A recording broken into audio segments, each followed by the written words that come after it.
El rabino judío Hyman Enelo escribió: Jesús se ha convertido en el personaje más popular, estudiado e influyente de la historia religiosa de la humanidad. Y luego agregó: el amor que ha inspirado, el consuelo que ha reportado, las buenas acciones que ha motivado, la esperanza y la alegría que ha infundido no tienen paralelo en la historia del hombre. ¿Es así como usted ve a Jesucristo? Más de 2.000 millones de personas afirman ser cristianas, pero ¿realmente saben quién fue Jesús? ¿Qué efecto puede tener en nosotros el que sepamos o no quién fue Jesucristo? Eso es lo que vamos a examinar en este discurso. Generalmente se reconoce a Jesús como uno de los personajes históricos más importantes. Algunos dudan de que haya existido, pero aún así su influencia en el mundo ha sido reconocida incluso por dirigentes que no son cristianos, como el que mencionamos al principio. O tome en cuenta al profesor de estudios del Nuevo Testamento, Bullman, que dijo: la duda de si Jesús realmente existió carece de fundamento y no vale la pena discutir sobre ello. Nadie puede cuestionar que Jesús fundó el movimiento cristiano que se inició en Palestina, dijo. Aún así, muchas personas tienen dudas sobre la existencia de Jesús, y eso sucedía también allá en su tiempo, cuando Él estaba en la tierra. Por eso, Él les hizo esta pregunta a sus propios discípulos. Aquí vemos en Mateo el capítulo 16, versículos 13 y 14. Ahí, Mateo 16, 13 y 14. Ahora bien, cuando hubo llegado a las partes de Cesarea de Filipo, Jesús se puso a preguntar a sus discípulos: ¿quién dicen los hombres que es el Hijo del Hombre? Ellos dijeron: algunos dicen Juan el Bautista, otros Elías, otros más Jeremías o uno de los profetas. Esa es la idea que tenían sobre Jesús. Algunos Elías, otro Jeremías, quizás uno de los profetas. Algunas personas pensaban que Jesús podía ayudarles con sus problemas. Esperaban que fuera un activista político. Hasta en alguna ocasión lo consultaron para resolver un problema que había de una herencia. Muchas personas, de hecho, actualmente tienen un concepto equivocado sobre Jesús. En algunos casos solo lo ven como un hombre bueno, como un profeta o como un reformador. Algunos creen que Jesús es Dios, Dios mismo. ¿Qué dice la Biblia sobre quién es Jesús y por qué vino a la tierra y qué está haciendo en la actualidad? La Biblia contiene un registro confiable sobre la personalidad tan especial de Jesús, sobre sus enseñanzas, su obra, de modo que queda claro que no era un hombre común. De hecho, dice allí en Mateo 7, 28 y 29, noten ustedes en una de las ocasiones en que estaba dando un discurso o enseñando, Mateo 7, 28 y 29 dice: ahora bien, cuando Jesús terminó estos dichos, el efecto fue que las muchedumbres quedaron atónitas por su modo de enseñar, porque les enseñaba como persona que tiene autoridad y no como sus escribas. Dice que las personas quedaron atónitas, asombradas por su modo de enseñar. No enseñaba como las personas lo hacían, como los escribas lo hacían en su tiempo. Era muy especial su enseñanza. Y en Mateo, el capítulo 9, versículos 35 y 36, dice que en una de sus campañas de predicación, iba curando toda suerte de dolencia y toda suerte de mal. Entonces en el 36 dice, al ver las muchedumbres se compadeció de ellas, porque estaban desolladas y desparramadas como ovejas sin pastor. ¿Nota usted? Ahí dice que se compadeció de ellas. Era una de sus cualidades, pero tenía muchas cualidades. De hecho, sus cualidades eran muy atrayentes a toda clase de personas, a toda clase de cultura, y era muy bueno con toda la gente. Era altruista, o sea, pensaba siempre en el bien de los otros, muy paciente, humilde, y estaba siempre listo para perdonar. ¿No nos impresionan esas cualidades? De hecho, ¿podríamos aprender algo de esas cualidades para aplicarlas nosotros? Él cumplió muchas profecías que se habían escrito con siglos de antelación. Solo vamos a mencionar algunas. El profeta Isaías predijo que el Mesías sería de la familia de David en Isaías 9:7. Y así fue. Jesús era el descendiente de este rey, según Mateo el capítulo 1. Todo el capítulo 1 indica eso, pero en el primer versículo dice que era de la familia de David y luego se indica cómo es que nació en esa familia. Miqueas, otro profeta de Dios, dijo que nacería en Belén Efrata. Al tiempo de nacer Jesús había dos ciudades llamadas Belén, pero había una que antes se había llamado Efrata, cerca de Jerusalén, y precisamente ahí nació Jesús, exactamente como el profeta lo había dicho. También Isaías 7:14 dice que nacería de una virgen. Ahí dice, la doncella misma quedará encinta, es decir, una virgen, y va a dar a luz un hijo. Y en Mateo 1, del 18 al 25, lo registra exactamente cómo es que nacería de una virgen, y todo esto, dice el escritor, pasó para que se cumpliera lo que Jehová había hablado por su profeta. Aunque mucha gente piensa que Él es Dios, Él nunca dijo que fuera Dios, y sus discípulos tampoco pensaban que lo fuera. Noten ahí mismo donde leímos en Mateo el capítulo 16, en el versículo 15, después de que sus discípulos le contestaron, Él les dijo, pero ustedes, ¿quién dicen que soy? En contestación, Simón Pedro dijo, tú eres el Cristo, el Hijo del Dios vivo. Noten ustedes, el Hijo del Dios vivo.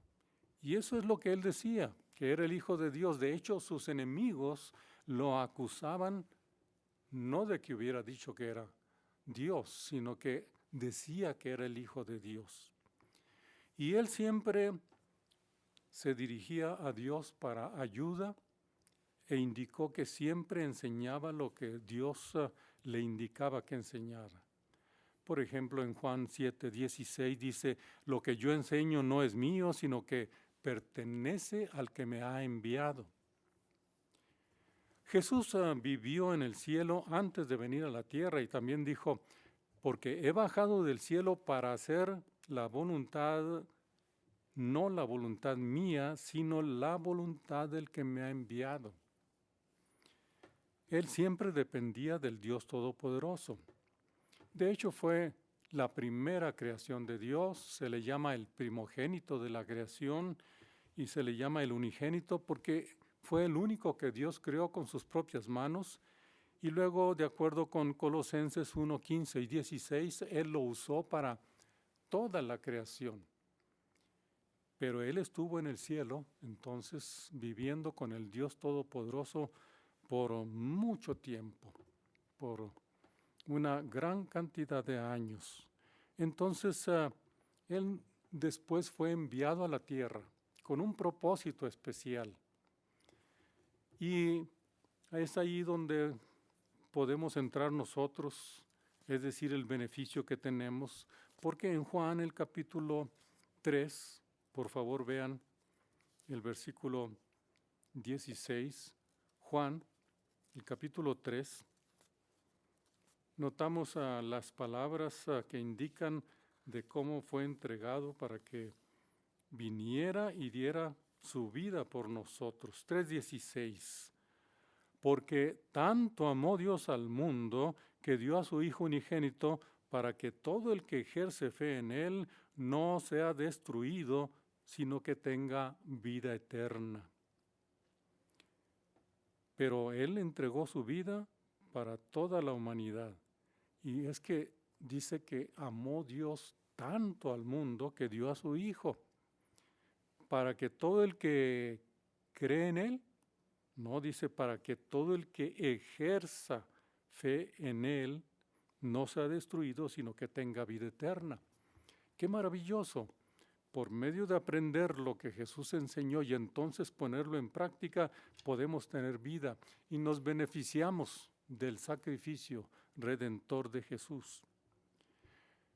Aunque Jesús entregó su vida por la humanidad cuando murió, después fue resucitado, ascendió al cielo y ahí Jehová le dio autoridad para que fuera rey. En Mateo 28:18 él dijo: toda autoridad me ha sido dada en el cielo y sobre la tierra. En efecto, Jehová le concedió la capacidad y el derecho de regir el entero universo como Rey de Reyes y Señor de Señores. Y eso es lo que está haciendo actualmente. Él ya es un rey actualmente, está vivo hoy.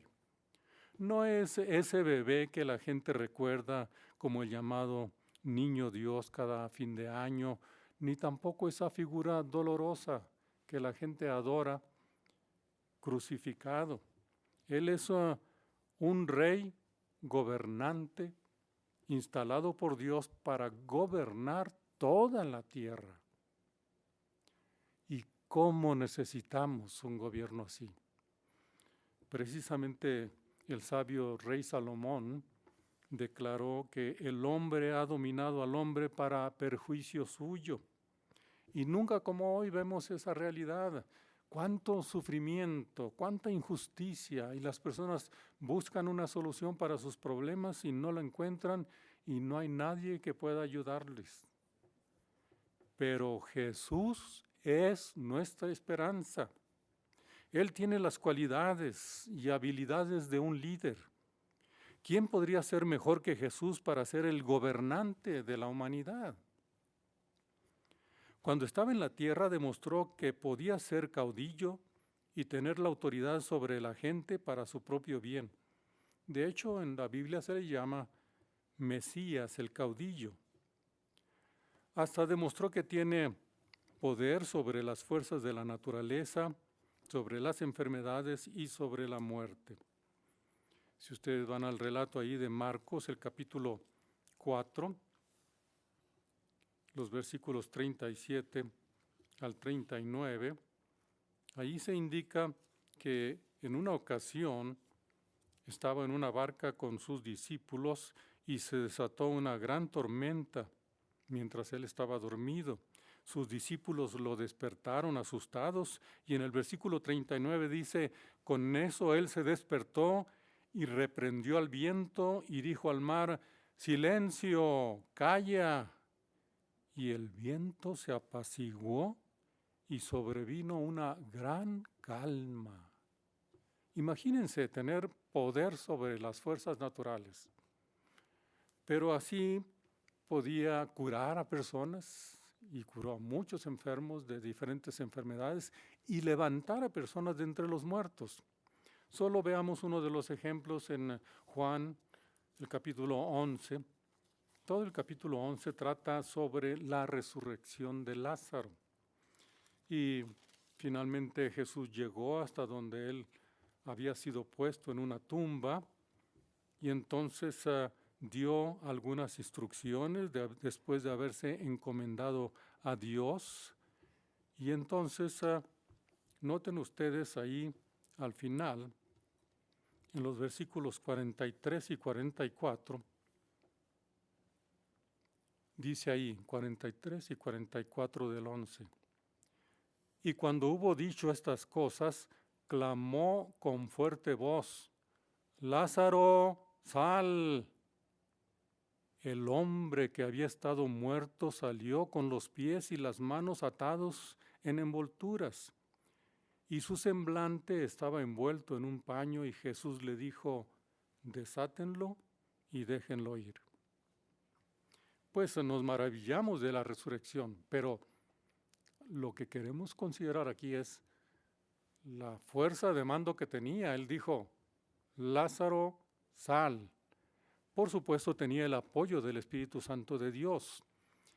Poder levantar a los muertos, ¿no nos maravilla eso? Ciertamente es el mejor caudillo que pudiéramos tener, y la gente podía verlo. Les llamó la atención que podía ser un gran gobernante y querían hacerlo rey. Pero el relato de la Biblia dice que, sabiendo que estaban a punto de venir y prenderlo para hacerlo rey, se retiró otra vez a la montaña él solo, porque él no quería ser rey de este mundo. Tenía una comisión, un reino muy especial, y precisamente a Poncio Pilato le dijo en Juan 18:36, mi reino no es parte de este mundo. Él sabía que había otra fuerza poderosa, Satanás el diablo, quien dominaba el mundo, y todavía no era su tiempo para ser el gobernante. Tuvo que esperar, pero es interesante que en Hebreos, el capítulo 10, versículos 12 y 13, se nos dice acerca de esto. Vayamos a Hebreos capítulo 10, versículos 12 y 13, y noten que ahí nos dice: pero este hombre ofreció un sacrificio por los pecados perpetuamente y se sentó a la diestra de Dios, esperando desde entonces hasta que se coloque a sus enemigos como banquillo para sus pies. Aunque ascendió al cielo, se sentó a la diestra de Dios, todavía tenía que esperar algún tiempo para llegar a ser el rey del reino de Dios. Pues esta es la buena noticia. Ahora es el tiempo del reino de Jesucristo. Las profecías bíblicas indican que estamos viviendo en el tiempo en el que Jesús comenzaría a gobernar. Y hay varios relatos en la Biblia que tienen una señal de que este sería el tiempo. Si ustedes van a Mateo 24, desde el 3 al 14, encontrarán parte de esa señal indicando cuándo sería el tiempo en que Jesús llegaría a ser el gobernante. En Mateo 24, por favor, ahí en el versículo 3 dice que sus discípulos se le acercaron y le preguntaron: dinos, ¿cuándo serán estas cosas y qué será la señal de tu presencia y de la conclusión del sistema de cosas? Y Jesús les dio algunas indicaciones de las cosas que sucederían. Noten por favor los versículos 6 y 7. Ustedes van a oír de guerras e informes de guerras. Vean que no se aterroricen, porque estas cosas tienen que suceder, mas todavía no es el fin. Porque se levantará nación contra nación y reino contra reino, y habrá escaseces de alimento y terremotos en un lugar tras otro. Noten ustedes que él indicó cosas que sucederían, que indicarían que sería el tiempo de su presencia, es decir, cuando comenzaría a gobernar. Y entre estas cosas también está lo que el versículo 14 dice, que se llevaría a cabo una gran obra de predicación por toda la tierra habitada para testimonio, y entonces vendría el fin. Bueno, estos acontecimientos los hemos estado viendo. ¿Qué hay de los terremotos? de los cuales hemos sufrido recientemente y uno tras otro. Y las guerras desde 1914, la Primera Guerra Mundial, luego la Segunda Guerra Mundial, y desde entonces ha habido guerra tras guerra que han matado a millones de personas, y usted ha sido testigo de esto. Entonces, ahora es el tiempo en que Jesús ha sido instalado como rey, y pronto realizará milagros a escala mundial como los que efectuó cuando estuvo en la tierra. Y uno de los que más nos llegan al corazón es lo que se menciona aquí en Revelación. Por favor, vayan conmigo ahí a Revelación 21, 3 y 4. Es una consecuencia de su gobernación, la gobernación de Dios. En los versículos 3 y 4 dice: con esto oí una voz fuerte desde el trono decir: mira, la tienda de Dios está con la humanidad, y Él residirá con ellos, y ellos serán sus pueblos, y Dios mismo estará con ellos. Y noten, y Dios limpiará toda lágrima de sus ojos, y la muerte no será más, ni existirá ya más lamento, ni clamor, ni dolor. Las cosas anteriores han pasado. ¿No nos llega al corazón esto que dice Revelación? En la posibilidad de que no haya más sufrimiento, ni muerte, ni dolor. Pero, ¿qué podemos hacer para estar allí bajo el reino de Dios? Ahora mismo se está llevando una gran campaña para recoger a las personas que serán súbditos, que serán parte de ese gobierno. Él mencionó en Mateo el capítulo 28, 19 y 20, les mandó a sus discípulos que fueran e hicieran discípulos de gente de todas las naciones. Y les dijo, enseñándoles a efectuar todas las cosas que yo les he mandado, bautizándolos también. Es decir, ahora mismo se está recogiendo a personas para que puedan tener esa maravillosa esperanza siendo súbditos del reino de Dios. ¿Cómo está respondiendo usted a ese llamado? Precisamente ahora es el tiempo de saber acerca de Jesús, conocerlo más y llegar a hacer lo que Él nos mande para poder vivir bajo las condiciones maravillosas que Él ofrece. Jehová nos dio un gran regalo al revelarnos la verdad acerca de Jesucristo y al proveer a su Hijo como un sacrificio. Así que volvamos, por favor, a Mateo 16 y veamos cómo se menciona esta revelación para los humanos.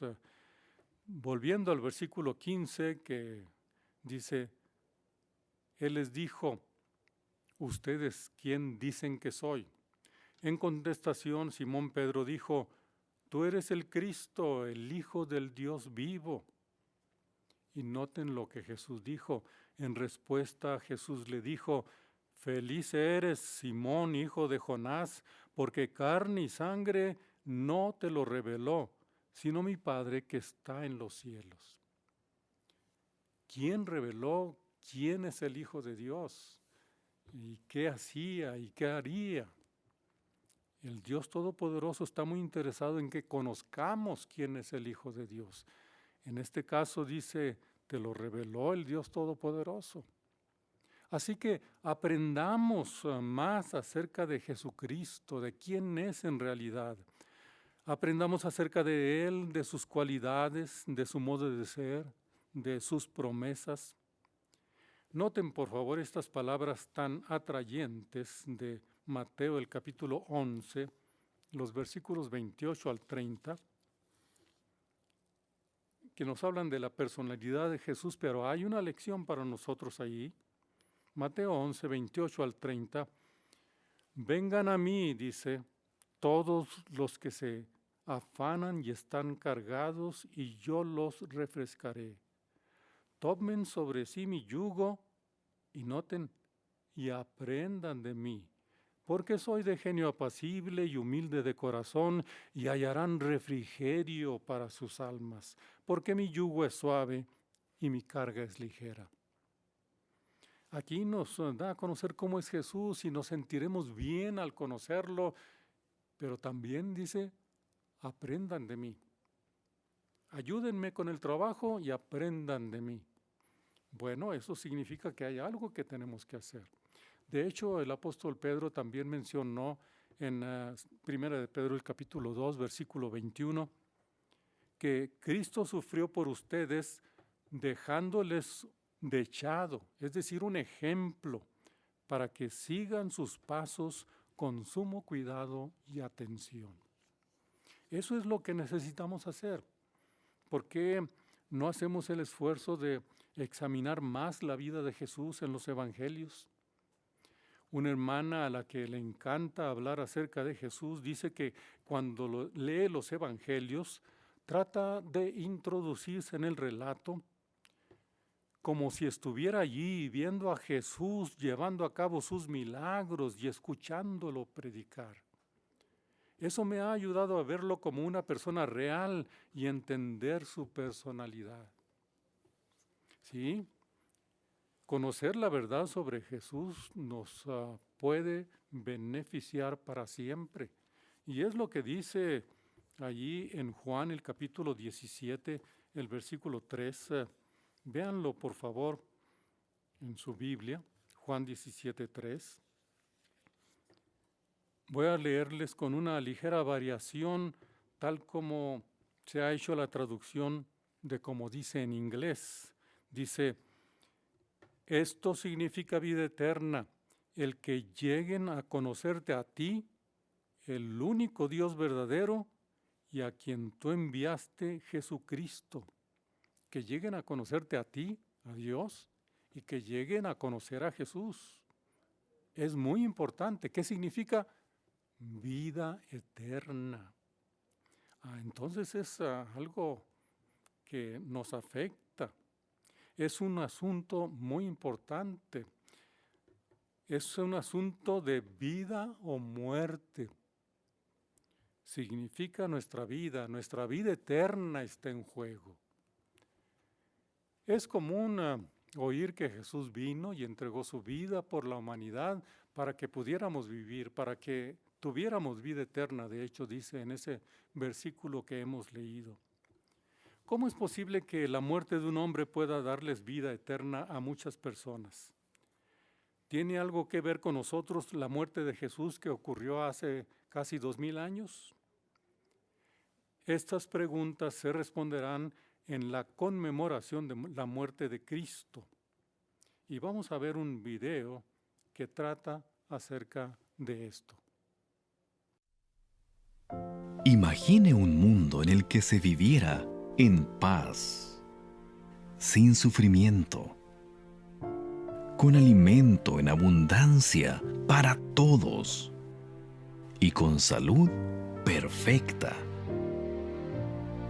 ¿Será posible algún día vivir en un mundo así?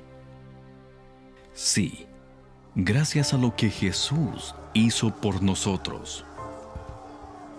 Él vino a la tierra con un propósito. Dio su vida por las personas que amaba. La noche antes de morir, Jesús pidió que se recordara su sacrificio. Él dijo, sigan haciendo esto en memoria de mí. En el aniversario de su muerte, muchas personas por todo el mundo se reunirán para recordar lo que hizo. Los testigos de Jehová les invitan a usted y a su familia a asistir a la conmemoración de la muerte de Jesús. En esa reunión, aprenderá por qué ese sacrificio es tan importante y qué promesas hizo Jesús para usted. Para encontrar el lugar más cercano donde se celebrará esta reunión, acepte la invitación que distribuyen los testigos de Jehová o rellene el formulario que hay en jw.org para buscar lugares de reunión.